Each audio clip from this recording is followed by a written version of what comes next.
Уже по сложившейся традиции в преддверии 9 мая в Гулрыбшском районе проводится субботник.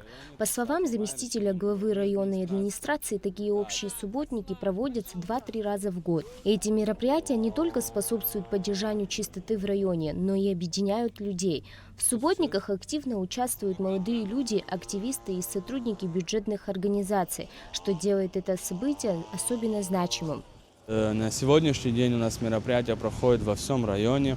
Все, административные единицы района задействованы. Каждый занимается уборкой своих территорий. Также мы обратились к предпринимателям, к организациям, предприятиям, находящимся в районе, также, чтобы они вместе с нами организованно, дружно вышли и занялись уборкой своих территорий. Что, касается тут уже людей, мы замечаем такую тенденцию, что с каждым годом все больше людей присоединяются. В свою очередь администрация обеспечивает всем инвентарем, каждый желающий может прийти, взять необходимый инвентарь и присоединиться к работе.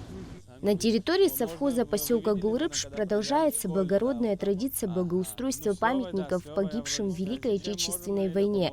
Ремонтные работы, проведенные в прошлом году за счет средств местного бюджета, стали важным шагом в подготовке к празднику. Сегодня можно с гордостью отметить, что все 12 памятников, посвященных Великой Отечественной войне, уже благоустроены. Мы сейчас находимся на территории совхоза поселок Гулрыбш, где проводится благоустройство памятника к возложению к 9 мая. Администрация района, школы, коллективы будут 9 мая возлагать цветы. Жители поселка с энтузиазмом собрались на субботник, чтобы внести свой вклад в благоустройство района. Этот субботник у нас ежегодный.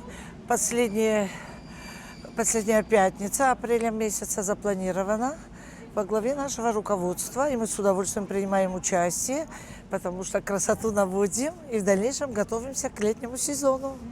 Субботник – это не просто возможность навести порядок. Это время, когда каждый может стать частью единого целого, объединившись ради общей цели.